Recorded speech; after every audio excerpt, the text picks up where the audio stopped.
warahmatullahi wabarakatuh. Apa kabar anak-anak? Sehat? Alhamdulillah. Sudah istirahatnya? Salat duhanya sudah? Oke, sudah. Kalau sudah, siapkan kembali ya alat tulis dan bukunya. Konsentrasi lagi. Hari ini kita akan belajar tema 1, selamatkan makhluk hidup. Subtema 3, ayo selamatkan hewan dan tumbuhan. Pembelajaran 3 dan 4, perkembangbiakan vegetatif buatan. Ya, konsentrasi. Simak baik-baik video pembelajaran kali ini. Masih ingat nggak apa itu perkembangbiakan vegetatif pada tumbuhan? Ya, perkembangbiakan vegetatif pada tumbuhan adalah perkembangbiakan tanpa melalui proses perkawinan dengan penyerbukan. Kalau yang dengan penyerbukan disebut apa? Ya, perkembangbiakan generatif itu.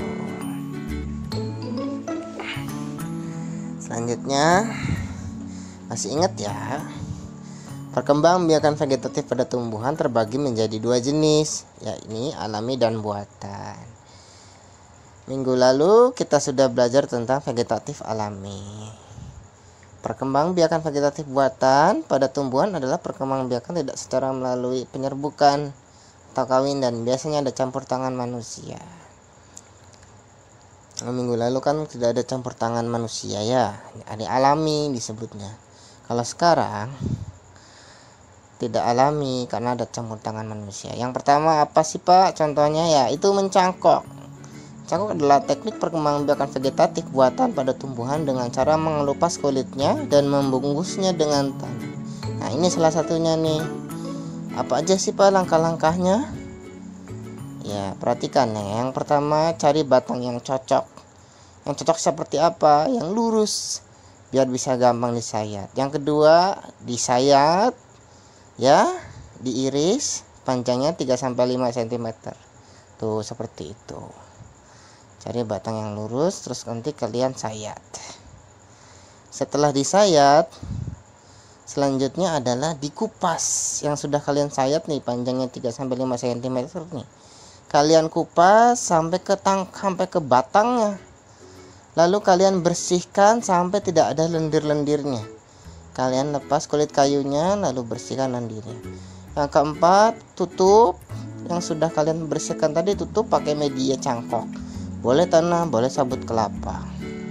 Ya, jangan lupa dibasahi, kemudian diikat. Boleh pakai plastik bening, boleh pakai apa saja. Diikat di atas dan di bagian bawah. Kalau udah 3-4 bulan biasanya akan tumbuh akar. Nah, kalau sudah tumbuh akar, barulah nanti bagian bawahnya dipotong dan siap ditanam di dalam tanah. Nah, itu dia. Nah, selanjutnya ada okulasi, menempel atau menyambung. Okulasi adalah perkembangbiakan vegetatif buatan yang dilakukan dengan cara penempelan sepotong kulit pohon yang ada mata tunasnya. Nah, ditempelkan pohon lain. Biasanya ke pohon yang sama jenisnya, misalkan mangga, harum manis dengan mangga mana lagi. Nah, tuh yang A, iris kulit dulu yang akan ditempeli. Nah, yang B diiris pakai tanaman satunya.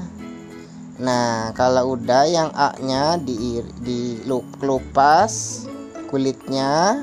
Nah, yang B yang ada tunasnya ditempelin ke pohon yang A. Nah, jadi nanti satu pohon ada 2 buah. Nah, seperti itu. Yang ketiga ada stek. Stek itu apa sih Pak? Metode perkembangbiakan tumbuhan dengan menggunakan potongan tubuh tanaman. Bisa akar, bisa daun, bisa batang. Ya, apa aja sih yang akan kita pelajari? Kita akan mempelajari stek batang. Nah, ini contohnya nih. Ada ketela. Ketela itu singkong. Kita tinggal cari batang yang tua, kemudian bagian bawahnya dilancipin, Ya, kemudian ditancapkan ke tanah, nanti dia akan tumbuh. Ada ketela, apalagi tebu bisa. Ada apa lagi? Sirih. Masih enggak yang daun, cocor bebek. Nah, itu bisa itu.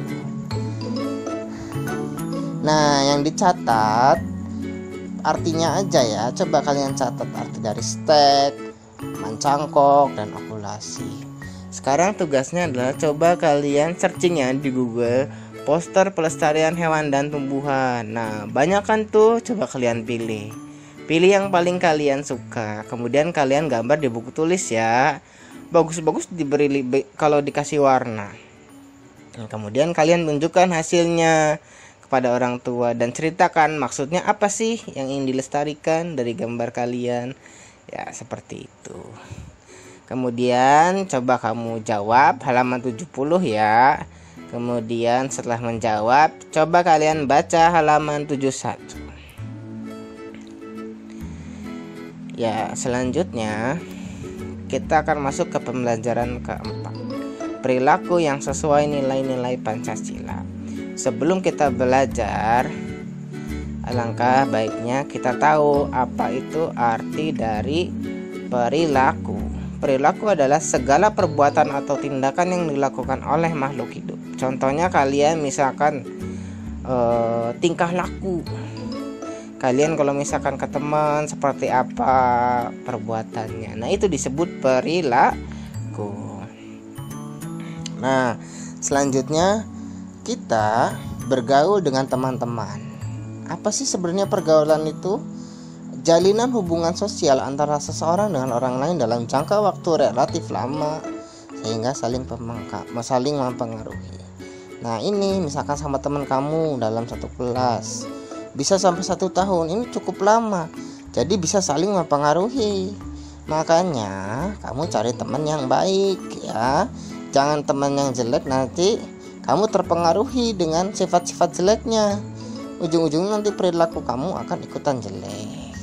Contohnya perilaku dalam pergaulan yang sesuai Pancasila, toleransi antar umat beragama. Tuh, kalau punya teman yang berbeda agama harus menghargai. Menolong teman yang mengalami musibah. Nah, ini perilaku kalian harus bagus. Kalau ada yang musibah, ditolong, jangan diketawain. Nah, yang ketiga, menghargai pendapat teman. Nah, toleransi ini sila 1 ya. Menolong sila kedua, menghargai sila keberapa? Ya, betul, sila keempat. Gotong royong. Nah, ini sila ketiga Persatuan Indonesia. Itu adalah contoh-contoh nilai-nilai dari Pancasila. Seperti itu ya. Jadi kalian harus menerapkan nilai-nilai Pancasila dalam perilaku pergaulan kalian. Nah, kalau di masyarakat seperti apa sih? Nah, ini contohnya nih, ada musyawarah dalam membangun lingkungan. Musyawarah dari sila keberapa coba? Ya, betul, sila keempat. Sila keempat. Misalkan kita harus bermusyawarah dengan masyarakat, misalkan Pak RT dengan warga, mau bangun apa Pak, misalkan mau bangun pos kamling, itu harus didiskusikan, dirapatkan. Ada lagi melakukan kerja bakti dan gotong royong, misalkan untuk membersihkan jalan, membersihkan lapangan, membersihkan taman. Nah, ini gotong royong kerja bakti, berarti penerapan sila keberapa coba? Ya benar, sila ketiga. Kemudian ada melaksanakan siskamling, menjaga keamanan. Berarti kalau menjaga keamanan, penerapan sila keberapa? Betul, sila ketiga. Nah, itu dia dalam masyarakat pergaulannya, dalam masyarakat penerapannya. Sekarang tugas ya, coba kamu buat tabel di bawah ini, persis kamu buat di buku tulis. Nah, tuh contohnya tuh, perilaku sesuai nilai Pancasila, toleransi antar umat beragama. Contohnya jawabannya, akan timbul perpecahan dan konflik umat beragama kalau tidak diterapkan. Sekarang yang kedua, titik-titiknya dijawab ya. Apa yang akan terjadi akibatnya jika tidak menolong teman yang mengalami musibah. Nah, yang ketiga juga menghargai pendapat teman. Apa yang akan terjadi jika kalian tidak menghargai pendapat teman? Seperti itu. Dikerjakan di buku tulis ya anak-anak.